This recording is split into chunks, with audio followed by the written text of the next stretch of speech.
It's an ingredients list, just like cooking. So instead of 2 eggs and whatever, it's going to be, 2 screws and all the other stuff. Yeah.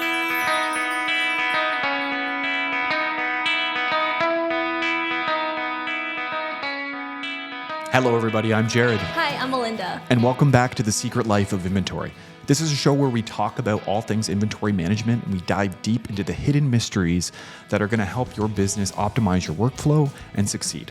And in today's episode, we're going to be talking specifically about inventory management for people working in manufacturing and assembly. So we're going to be talking about things like bill of materials, manufacturer orders, barcoding for your manufacturing business. And we're also going to be discussing manufacturing software versus MRP software and maybe, which one's best for you. To put it simply, effective inventory management impacts your manufacturing efficiency, cost savings, and scalability. So if you've ever been curious about manufacturing, or if you want to improve your current manufacturing workflow, keep listening because you're in the right place. So it's been over 1.5 years now since I joined the inFlow team. Wow. Time really flies. Yeah, definitely. Time flies. And I still remember when I first started, there were so many terms that I wasn't familiar with. Things like drop shipping, kitting, consignment, pick, pack, and ship. And there's this one term, BOM, that really stuck with me because it sounded kind of funny. Yeah.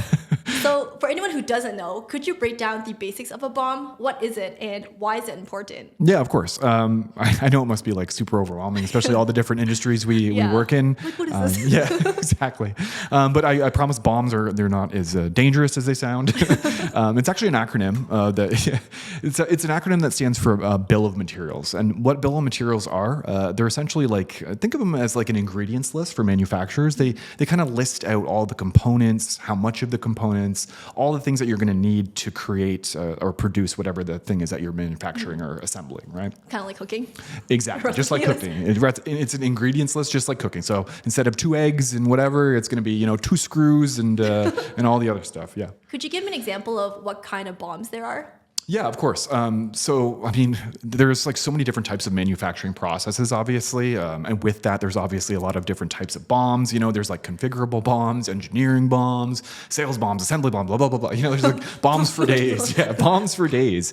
So we're not going to get into like the different, types of BOMs as far as like the details and intricacies in this episode. We're going to focus more on like what all of those different types of BOMs are going to fall into 2 main categories. So we're going to focus on those 2 main categories today. And those are single level and multi-level BOMs, right? Okay. Essentially what those are is it's either assembly or a sub-assembly. So that was kind of like, essentially assembly would just be everything you would need to create your finished product, right? So for example, say you're producing office chairs, right? Your assembly would be like the chair, the armrests, the base, all those things would be put into your assembly, right? Now, on the flip side, if you're doing a sub-assembly, it would be like, so for example, the seat, the base, the armrest, all of those things are actually assemblies on their own, right? So they'll be nested within the other assembly. So essentially, that's what kind of differentiates a single level BOM and a multi-level BOM is how many sub-assemblies are actually nested within it. That makes sense. It kind of reminds me of building IKEA furniture. Yeah. Definitely. All the different, you build the one part and then the other part and then you put all the parts together. Yeah, absolutely. It's just the same thing, right? So the more simplistic IKEA furniture, those are just assemblies. And then the more, complex one with multiple pieces, that would be like a multi-level BOM if you want to compare it like that. Just to recap, a single level BOM is the main component and then the multi-level BOMs are broken down into smaller parts. You got it. Yeah. How do you know which BOM to use? It really boils down to how many rounds of production that you need to do in order to get that final product. And so for example, going back to the office chair example, right? If you were to be just assembling that office chair, like you're buying all of those sub-assemblies, like the seat, the armrest, the base, the back, if you're buying all of those completed, then you would just need a single level BOM, right? You just need all of those completed because those to you are just component parts, right? Yeah. On the flip side, if you're manufacturing that entire chair from the ground up, you're going to have to use multi-level BOMs, right? Because you're going to have a BOM for each one of those sub-assemblies. So a BOM for the seat, a BOM for the base, a BOM for the backrest, and so on and so forth. Definitely a lot more complex. Way more complex. A lot of moving parts. Exactly, right? So which type of BOM you use is really based on how complex your manufacturing process is. If you're just doing basic assembly, you might be able to get by with just single-level BOMs, but as you build out and as you take more things in-house, you're going to have to start building out more multi-level BOMs. It's like 1, 2, 3 versus 1, 2, 3, 4, 5, 6, 7, 8, 9, 10. Exactly. It's like it breaks out into a huge tree, like a nervous system. So now that we know what a BOM or bill of materials is, what are the key advantages of using a BOM? Yeah, BOMs are just a great way to really kind of just streamline your workflow, first of all, right? So there's a lot of different, obviously in a manufacturing company, you're going to have a lot of different departments that are working in unison, and they need to kind of talk to one another. And a BOM is a great way to kind of standardize that communication, right? So if you're bringing in things from receiving, and then you're putting those into the warehousing, and the warehousing and bringing those into assembly, to understand exactly what's needed in all of those different departments. A BOM is a great way of doing that because, like I said, it's an ingredients list. So when you get a sales order for a certain product, based on the BOM of that product how many components you're going to need. You can send that off to your warehousing. So it's just going to streamline that whole process and workflow. Way more organized. And of course, they give like a really clear outline for everyone involved, right? So BOMs are basically, they're set in stone. This is Bible. This is gospel when it comes to your products, right? It's going to take this amount of components. These components cost this amount. So it puts all your employees kind of on the same page, which is really, really important. Yeah, everyone knows what they're doing. Exactly, right? With that, having all these, departments working together and having this standardization across the board, it's just going to make things easier to restock, especially, and that's incredibly, incredibly important for manufacturers. As you can imagine, if you're missing one small component, the whole line goes down, right? It can create a huge bottleneck. You can miss entire shipments because you didn't have one screw. You know what I mean? Just one screw. But at the end of the day, I do want to bring up that BOMs are kind of just a piece of the puzzle when it comes to manufacturing. Something I briefly mentioned in the beginning is that we're going to talk about manufacturer orders, right? So manufacturer orders they're incredibly important to the process, and they're kind of how manufacturing and assembly people, how they would act on a BOM, right? So if you want to go back to the cooking analogy we had, if you think of a BOM as an ingredients list, the manufacturer order, as sometimes they're called work orders or travelers or whatever, but generally manufacturer orders are pretty standardized terminology for it. And essentially what they are is they're the recipe, right? So the BOM would be the ingredients list, and the manufacturer order would be the actual recipe. So it's going to have instructions on what to do. Exactly, right? So where the BOM is like 2 eggs, a cup of flour, sugar, the manufacturer order is going to be like preheat your oven, grease your pan. How to put it all together so it doesn't look like exactly, right? And depending on if you have a multi-level BOM, it's going to connect all those BOMs within the manufacturer order. It's going to give all a detailed. You can be as detailed or as as vague as you want with your manufacturer order. But you can give strict instructions to your people. You can even attach individuals to certain production runs, so you can have certain employees that are attached to those manufacturer orders. It just makes the whole process way more streamlined. They're really the thing that kind of takes all the different components and glues them together, right? And they make things super easy and automated too. Like for example, inFlow, our manufacturer orders can be created directly from a sales order, right? So say you get a sales order in for 10 office chairs. I can go and just click in and create a manufacturer order for those 10 office chairs right from a sales order, right? And then that manufacturer order is going to pull in all of the BOMs that are connected to it. And then those BOMs are going to deduct the inventory that they're connected to, right? So it's just this whole flow of information that goes through your system, and all of these different components like the manufacturer and the BOMs, they all play their part in that. So for those who want to learn, how do you actually create a BOM? BOMs are easy enough to create. You can do them the old-fashioned way manually with pen and paper or even spreadsheets. We actually offer a free Excel template for BOMs. We'll leave a link to that in the comments if anyone's interested. But yeah, of course, obviously doing it that way, as you scale, as things get more complex, it's going to be really hard to, keep track of everything. Yeah, taking the hard way in life. Exactly, right? So what would you recommend as the best practice to create BOMs? Yeah, I think obviously the easiest way of implementing and creating BOMs is using manufacturing software. It's going to automate the process. Like I said, with inFlow, you can create the manufacturing orders, and then the BOMs are going to get connected to that right away. So it just creates this easy, simple flow. Click of a button versus product type. Exactly, right. Having to put everything in manually is just going to be so time consuming. But yeah, once you create your BOMs, they're going to be in your system forever. You can just keep reusing those for as long as those products are still being produced. It just makes things way easier for sure. So next up, I want to talk to you about barcodes, because we all know retailers use them a lot, but in manufacturing, there are so many different layers. So they have really different needs, right? Yeah, absolutely. You kind of nailed it with that. They have different needs. But yeah, of course, we got to talk about barcodes. That's our bread and butter. I love barcodes. And I think that manufacturers need them more than most. Like you were saying, retailers, they tend to use barcodes, for things like, inventory movement. Obviously, if they have a brick and mortar, they'll be using it for their checkout. But that's kind of really about it. If they're really plucky, they might be using them for they might barcode their shelves or use it a little bit for a more robust inventory management. For the most part, though, it is just kind of track inventory, right? And in that similar vein, it's not just inventory, but it's finished products, right? It's just the products that they're selling. So it's a lot less to worry about. Whereas manufacturers, on the other hand, they have all of that stuff to worry about. I mean, maybe not checkout, but they have all the other stuff to worry about, and then so much more on top of that, right? They have a lot more actual physical items to track, because not only do they have to track the finished goods products that they're selling, but they have to track all of the components, all of the sub-assemblies. Often manufacturing and assembly companies, they're going to be using really expensive equipment in order to do the job that they need to do these production processes, right? All of that equipment needs to be tracked as well. So there's so much that manufacturers can use barcodes for that it just makes it crazy to not, So it's not just about the inventory, but it's tracking the entire production workflow. Exactly. The entire production process, even including, where things are in the production process and where machines are, whether or not they're being repaired, all that stuff. Never thought about machines. Yeah. That's one that kind of slips under the radar is the Yeah. asset tracking, but it is something that is incredibly useful. And again, it's really very important to manufacturers because they're going to have incredibly expensive assets they need to manage, right? Could you dive deeper into what the benefits are for barcoding in manufacturing? Yeah, of course. So, I mean, the big one, of course, is going to be the tracking your stock levels. It's just going to make that way, way easier. When you're doing a production run and you're grabbing components and you're using them up, keeping track of what you're using is going to be incredibly hard if you're manually typing everything out on, into a spreadsheet or writing everything down. Barcodes are just going to be a matter of you can just scan those components. It's going to be it's that easy. Scan it, rather than write it down. It's going to slow you down.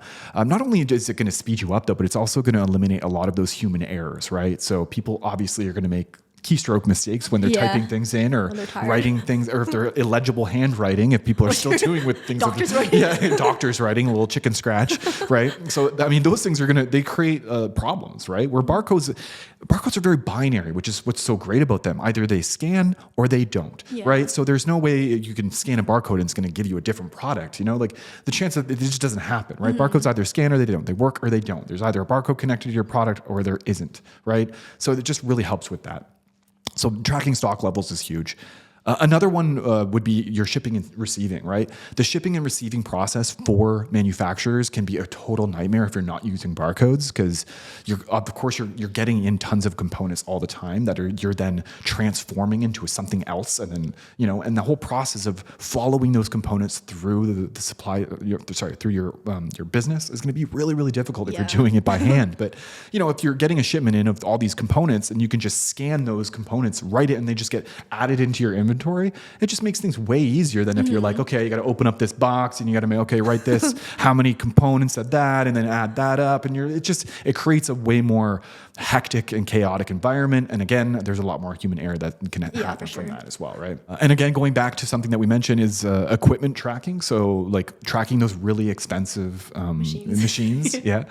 So it's way easier with barcodes to be able to know, where they are, first of all. So if you have a very expensive asset, you can look up in your products, okay, which location is it being stored at right now? You can also look at details like when was it serviced last? When maintenance, yeah.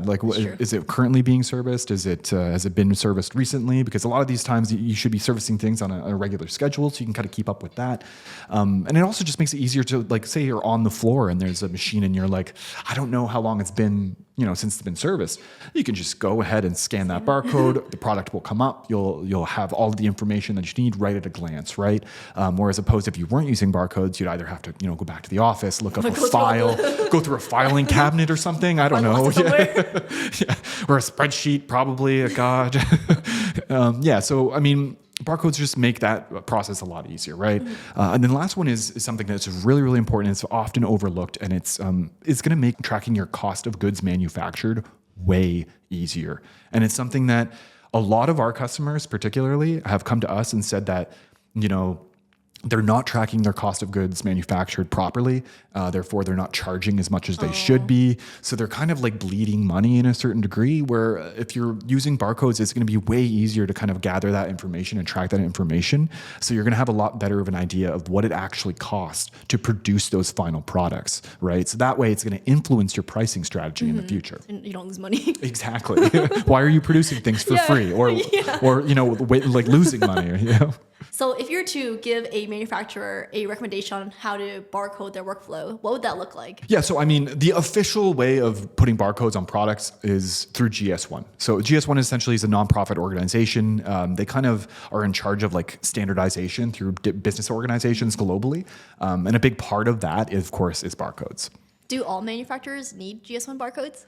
Yeah, so essentially if you're manufacturing finished products and you're selling those finished products to people, you absolutely 100% you need barcodes that are GS1 certified on those finished products, right? So I mean, they're not just good for just authenticity and traceability, but they're actually required for like a lot of retailers and even online marketplaces now, such as Amazon.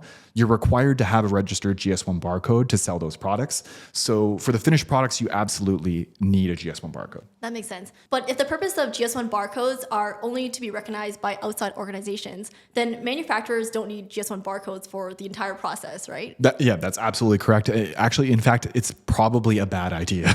I mean, the reasons for that are the GS1 barcodes cost money. Ultimately, at the end of the day, especially the more that you buy, the more expensive it's going to be. If you're getting just under 10, you can just buy single barcodes with no, renewal fee. Mm-hmm. But if you're getting barcodes for a lot more than 10, and if you're, manufacturer, no point in paying money to make barcodes. Exactly. Why are you doing that, right? It doesn't make any free. sense. Yeah. So if you're using just for internal tracking, you absolutely should be just creating your own custom barcodes right in-house. Yeah. So for those of you who don't know, we do have an entire episode on how to create your own barcode system in episode 3.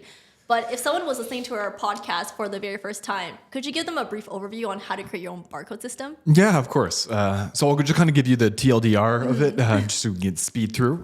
So there's kind of 3 ways you can create barcodes that are very, very simple. The first would be through a barcode font. The most common barcode font that you would use would be a Code 39 font. We actually have our own Code 39 font that we make available to the public. For free. Yeah, for free, of course. Free to download and use, unrestricted for whatever you want. So we'll leave a link to that as well if you want to try out that barcode font.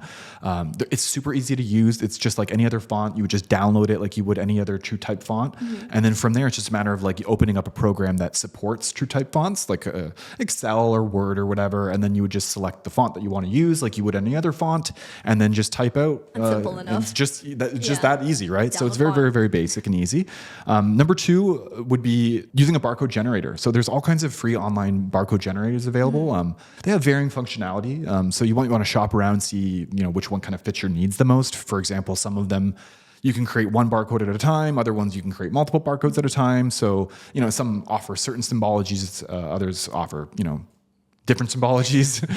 So you really just kind of shop around, find which one kind of suits your needs the most. But then the other way, the last way to create barcodes would be using barcode manufacturing software, right? So most manufacturing software, any good manufacturing software, in my opinion, should have a built-in barcoding system. For example, inFlow, of course, has a built-in barcoding system. I'm sure everyone knows that by now. But yeah, you can generate, print, scan, all the stuff you can do right into the system with inFlow. We actually even have a built-in label designer as well. So you can create beautiful custom labels with your barcodes that you've generated. You can put pictures on those. You can put your logo. You can just make them as intricate or as simple as you want right in the app. So that's basically the 3 basic ways that you can create barcodes. Essentially for first 2 are for free, and the third one would be free if you're already using the software anyway. Right? It's a good investment if you're scaling up your business. 100%. Yeah, if you're not using manufacturing software, I would definitely recommend it. So far, we talked about BOMs and how to set up barcodes for manufacturing. But like you said, that's only part of the puzzle. So how do manufacturers actually plan and manage all of these materials to keep the production running smoothly? Yeah. So that brings us kind of there's 2 different ways you can do that, right? So you can either do it with manufacturing software, or you can use a much more robust version of that. They're called MRPs. So that stands for Materials Requirements Planning. So you would be using one of those 2 depending on the size and scale of your operation, I would say. What's the main difference between the 2? I would say, so the main big difference is just kind of like I said, scale, the size, right? So manufacturing software is going to have a lot of really great features for manufacturing people working in assembly, all that. So you're going to have the things like inventory tracking, you're going to have bill of materials, manufacturer orders, barcoding, all that stuff. I mean, inFlow even has like purchase orders, sales orders, invoicing. So it is a very much robust system that's very much everything a lot of small to medium-sized businesses would need, right? Now, on the flip side, if you're a giant, huge manufacturing operation, companies such as like GM or Ford or whatever, they're going to need all those things I talked about, but they're also going to need more. They're going to need production planning. They're going to need demand forecasting. They're going to need like basically all the granular details, right? That a lot of manufacturing software doesn't offer. Yeah, all these extra tools. Exactly. Yeah. So what's the cost difference between the two? I mean, that's the big thing, right? That's the thing that is the deciding factor for a lot of people, because I think a lot of manufacturers, even small to medium-sized businesses, just think like, hey, production planning and forecasting, that sounds great. Another thing that actually MRP systems offer that generally manufacturing systems don't is multi-level BOMs. So the more complex your processes are, you might obviously need those multi-level BOMs.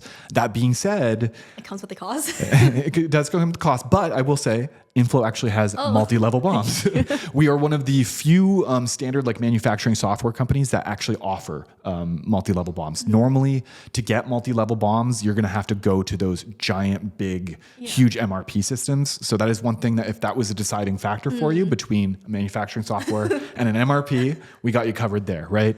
So yeah, going back to, I guess, the cost. Essentially, of course, you want those things. You want the demand forecasting. You want, the production planning, but you got to pay out of the nose for it. And to be honest, a lot of the times, MRPs are very cost prohibitive to a lot of small to medium sized businesses because of that, right? So I'm talking like you can be spending tens of thousands, sometimes hundreds of thousands of dollars to implement these systems, so right? it could be one business's entire revenue. Exactly. Depending on the size of your business, that could be your entire profit margin just gone, right? So I mean, it's definitely something to consider. It's a big thing to consider. And that being said, I mean, most of the time, small to medium-sized businesses can absolutely function really, really well, really efficiently with just, manufacturing software, just standard manufacturing software that doesn't have all of those bells and whistles that come with MRPs. Can you dive deeper into how MRP systems help with the production planning? Yeah, of course. There's going to be of course, they're going to be tracking the inputs and outputs. Manufacturing software also does that as well. MRPs just kind of get a lot more granular into those details, which really helps with their demand forecasting, obviously. That's the big one. And then, of course, production planning goes into that as well. So it's not just about like, oh, how many things can we make? They plan out actual production runs, for example, times, dates, how long it might take, all of the employees needed. Yeah, very, very detailed and specific, right? So all that stuff is something that MRPs do really, really well that, manufacturing software doesn't necessarily do. What about predicting how many products that you can produce?